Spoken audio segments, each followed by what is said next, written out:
In the months since winter break, there has been a missing presence at St. John's College. A figurehead for the community gone missing. A community searching for answers with no one to give them. No one is exactly sure why Andrew Baisch was fired, and no one has been forthcoming with information. So we sent our own reality skit correspondent John Gerard to see what the administration would tell us. Come in, sit down. We're happy to clear this up. As you can see, my phone blinks. I'm a very busy man, so let's get right to it. Well, I'd like to know what the events were that caused the firing of Mr. Baisch earlier this year. I have no record of an Andrew Baisch working here. I didn't say his name was Andrew. I said Mr. Baisch. All right, you know what? This interview's over. I didn't agree to this at all. As usual, the administration had proved entirely useless, and I was ready to give up completely when I happened upon a chance stroke of luck. Hey, you got some change there for a brother down on his luck? Yeah, I'll give you some change. Hey, aren't you Andrew Baisch? Andrew Baisch. Now, there is a name I have not heard in a long, long time. So, are you Andrew Baisch? Yeah, of course I'm Andrew Baisch. Come with me. I'd like to ask you some questions about your job. It's gonna cost you, brother.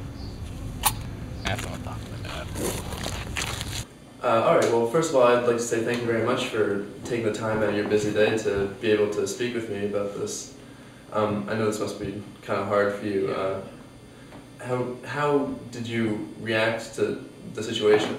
I was pretty upset by the whole thing for a while, for maybe the first week or two, but I decided that you can't dwell on the past, you just have to move on with your life.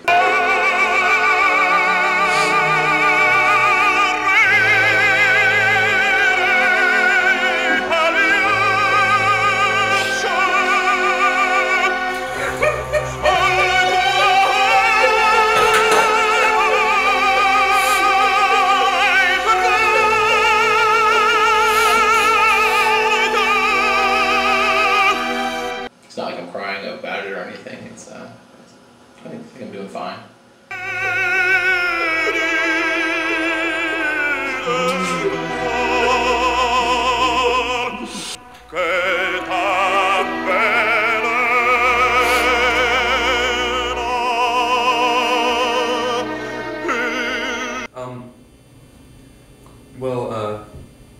What have you been doing since losing your job at campus? Obviously, that was a major source of income for you.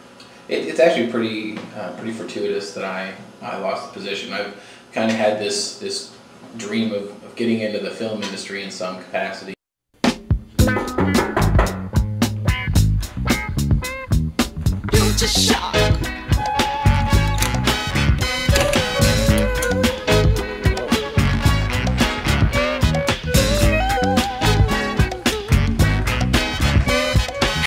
I think the major reason the film career may not work out in the end is that I don't really have the qualifications for it. Yes, is this the Naval Academy Office of Personnel? I was calling about the position I saw advertised for a resident assistant on campus. Yeah, I have a lot of experience. As a matter of fact, I've been working for the last 3 years at St. John's College. Hello? Hello?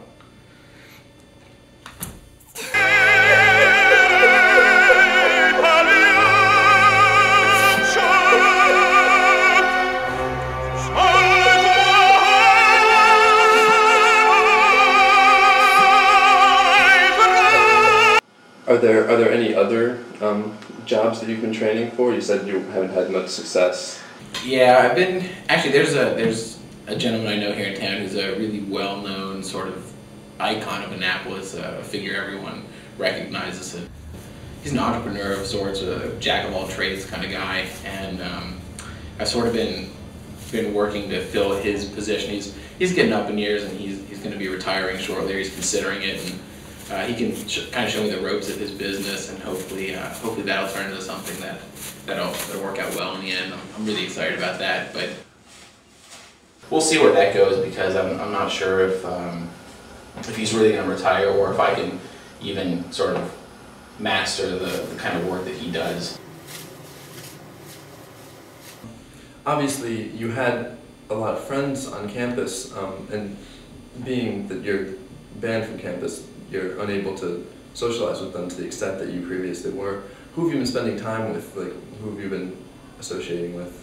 I've been trying to get back in touch with some of those Johnnies that still live in town who don't necessarily spend much time on campus, who maybe come for the occasional party like Lola's or something along those lines. But there aren't too many, and it's been a little difficult. Yeah, I can't believe they fucking fired me. What the hell is the problem?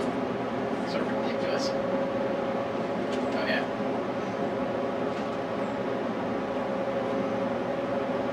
Well, there have been some rumors going around school that Joy Kaplan might have overextended her responsibility in this particular situation, that she might have had a personal vendetta against you. How do you respond to that? Do you hold a grudge against her for the whole way that this has played out? No, I don't hold any grudge against Ms. Kaplan or any member of the administration. I think that no one person can be faulted for what happened. Obviously, I bear part of the blame, but I think overall the system just failed, and I don't know if there's really anything more that I can say, but no, I bear Ms. Kaplan no ill will, or there's no vendetta against her. She's a very nice lady.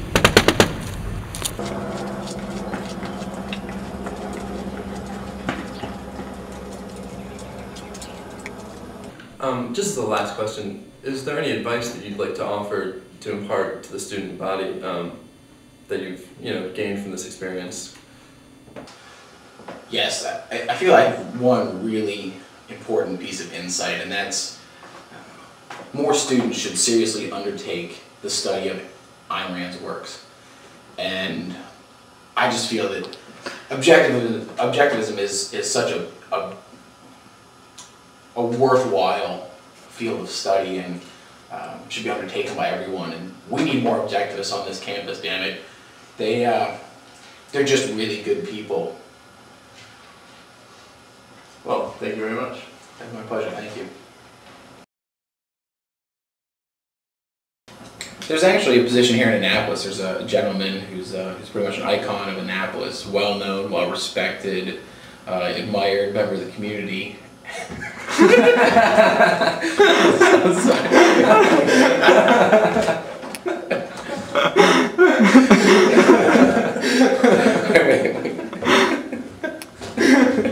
Alright, here we go.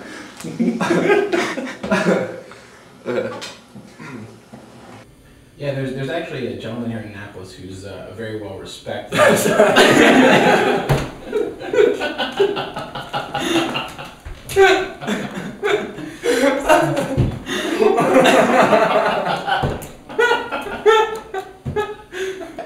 Actually, there's a gentleman here in Annapolis who is a very well-respected member of the community and very visible member of the Annapolis community. I think everyone in town has probably seen him. But he's an entrepreneur of sorts, a kind of icon for this town, you know. I would have so I can't say icon anymore. We need to use that, that's really good. Yeah, there's actually a position here in Annapolis that may be coming open soon. There's a gentleman who lives here in Annapolis who's a very visible and well-respected member of the community, does a lot of work in the public and with the public. I was gonna say somewhere else. You just do it, pretend to be looking at me. I'm not even in your shop, right, Jordan? Here. No. Who's it? Yeah, you like that, don't you?